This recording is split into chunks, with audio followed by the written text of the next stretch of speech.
There is a problem with the CELPIP samples that are uploaded online.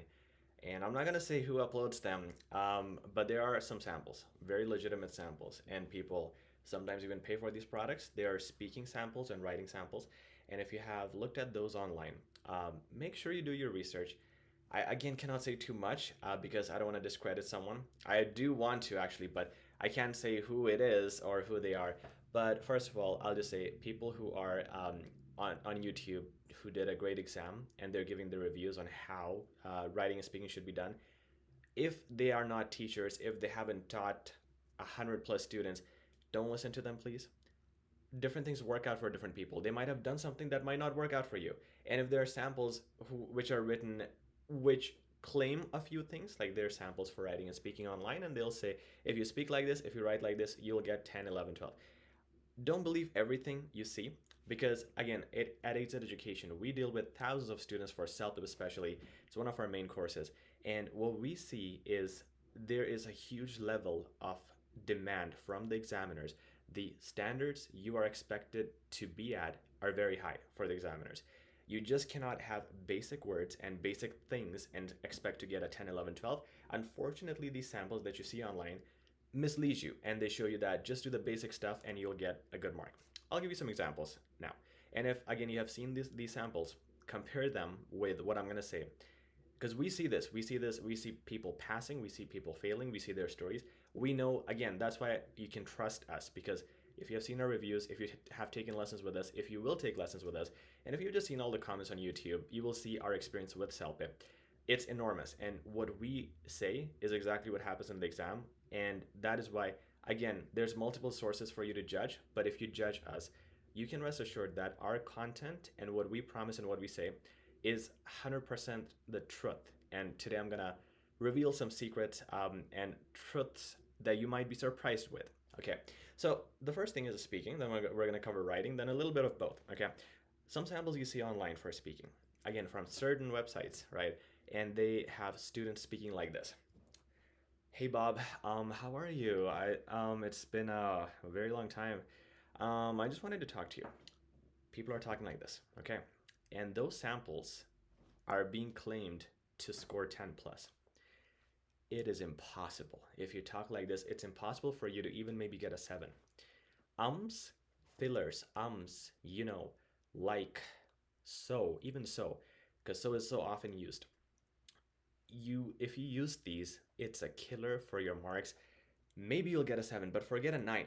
Okay, you will never get a 9, and unfortunately these samples online have people talking in this tone and they're saying it's going to get 10, 11. It's impossible. Please don't believe that stuff. You need to have no fillers. Now, how you can fix that is simply by pausing. Instead of saying all the time, just pause a little bit. You can also use connectors. Furthermore, likewise, moreover. Okay. Also, other than that, apart from that, there's just so many things. For a conclusion, don't say so. For a conclusion, try to say hence or therefore. Okay.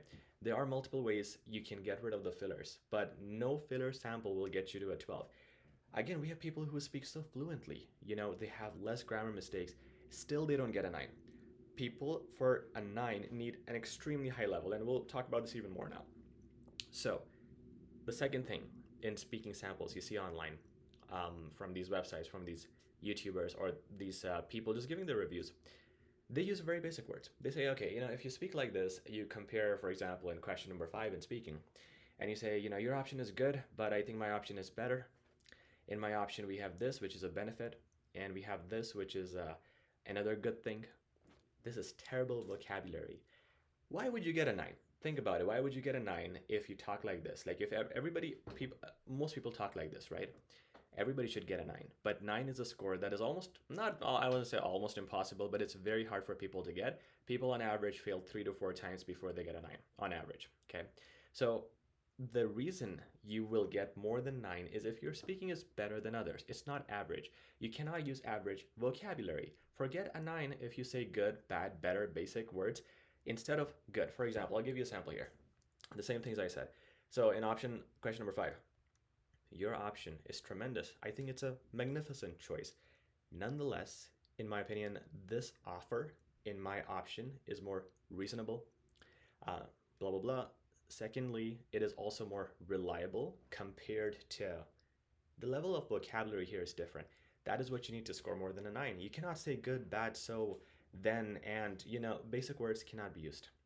And if you're looking at those samples that say use these basic words and you're all good, you're not all good. You will fail in the exam. Another thing is timing. This is, it is common sense. And if you see these samples, they're not even finishing on time. The time stops and these guys are still talking. And again, these samples that are being claimed to score a 10 plus doesn't happen that way. It doesn't happen that way at all. Timing, you have to finish on time and you have to start on time as well. So when you start, a lot of people delay, right? Like the timer has started and you haven't started speaking. That's going to make you lose marks. Obviously, it tells the examiner that you're stalling. Start immediately when the time starts and try to finish 5 seconds before the timer stops, okay? When you aim for that, you're going to go over, okay? You're probably going to finish at exactly the right time. So aim for finishing 5 seconds before the time. You have to finish on time. You have to get your conclusion in there. Otherwise, you don't score marks, okay? Let's talk about writing. So in writing, the confusion, first of all, is with the structure. Because again, in these samples you see online, there are 10 plus samples, 12 plus 12 samples. They are saying they have different formats, right? So students are very confused on which format to use. Now, do yourself a favor, go on YouTube, look at some of our videos, especially type HZad education template or HZad education material. And you will see in the description, we have videos on that, on our templates.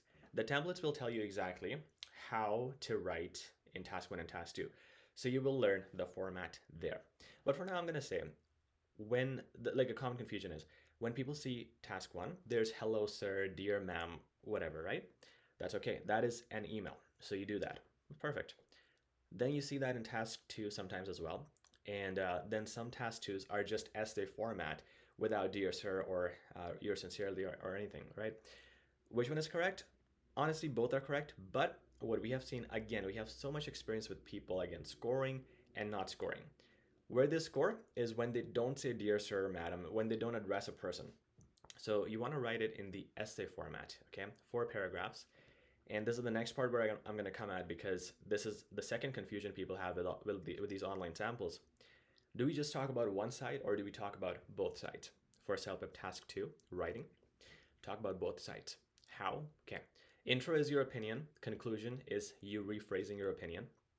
Body 1, talk about 1 to 2 points on why you support your opinion. Okay. Body 2, talk about 1 to 2 points why you hate the other opinion. Remember this. Body 2 is why you don't like the other side. Okay. So when you say both sides, what happens is you show the examiner a range of vocabulary, and that's very important.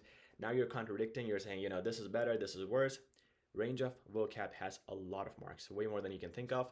It also shows that you're able to talk about both sides, and examiners like that.